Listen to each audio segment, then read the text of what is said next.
Hey, what's up, gang? I hope you're all doing well. I want to take this time to wish you all a happy Thanksgiving to yourself and your loved ones and family, and I hope you have a great day today. And if you have a nice long holiday weekend, I hope you enjoy it.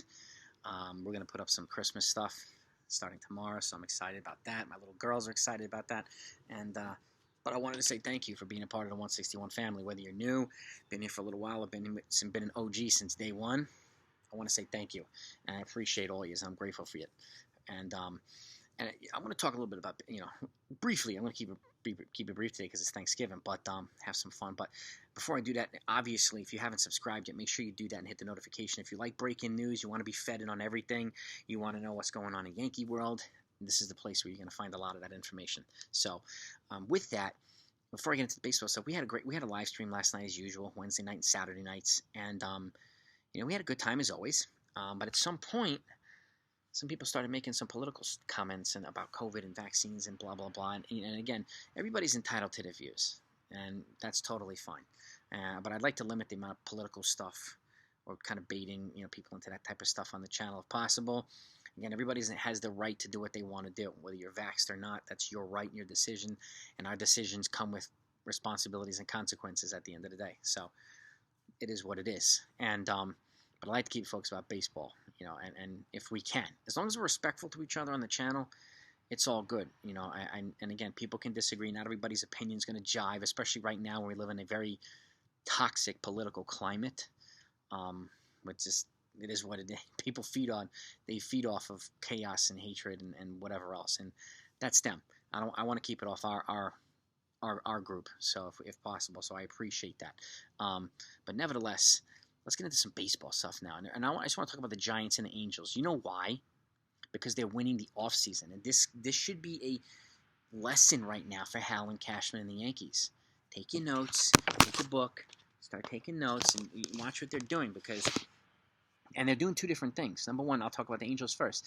They're bringing in new pieces to help get better. They're being proactive this offseason when a lot of other teams are kind of sleeping. And the Braves did this last year when they brought in significant role players.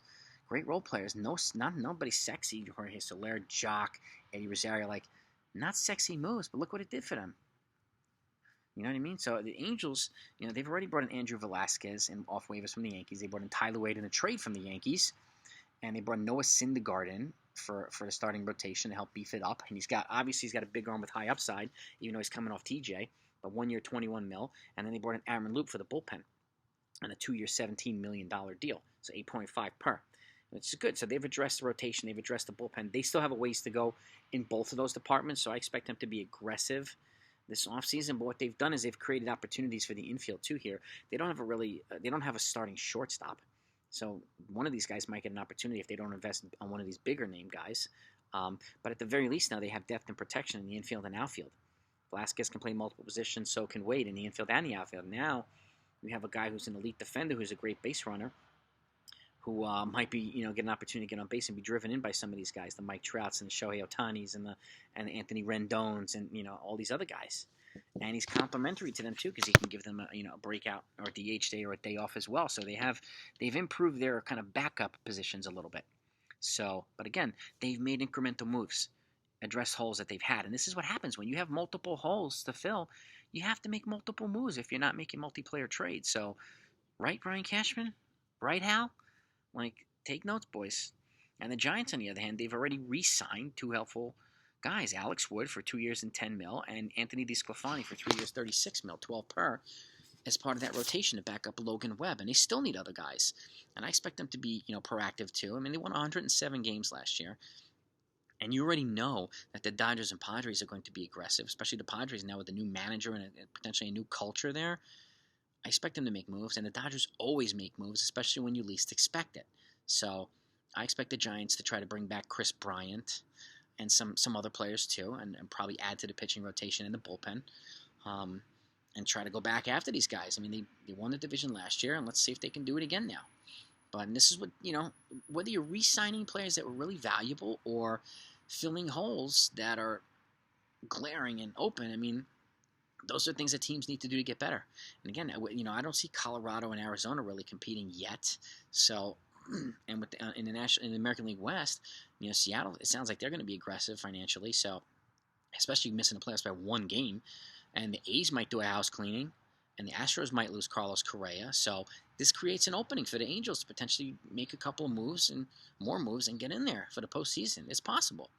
And again, with regards to the A's, I mean, I hate saying it, but this is the way I feel. Every day the Yankees don't go by without making this trade or potential trade for Matt Olson and whoever else is a day that he's probably more likely to go to Boston and Tampa. And can you imagine Olson over in Tampa or Boston? That would suck. They both need a good first baseman.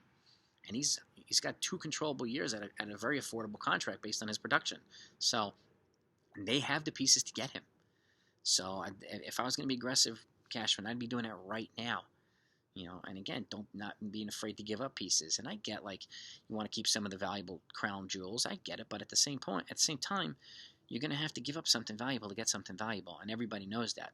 So, and when you have a combination of superstars and role players and young developing players, that's when you're going to see a successful team again. And I'm not saying the Yankees aren't successful, but they have had glaring issues, and they have underperformed based on the talent on their roster for the last couple of years. So I'm really curious to see what Cashman and them are going to do. But my last question is, I mean, if you could bring in 3 or 4 like non-superstar guys and just really good role players that you think that you would help the Yankees win or get back on track short-term and long-term, who would they be?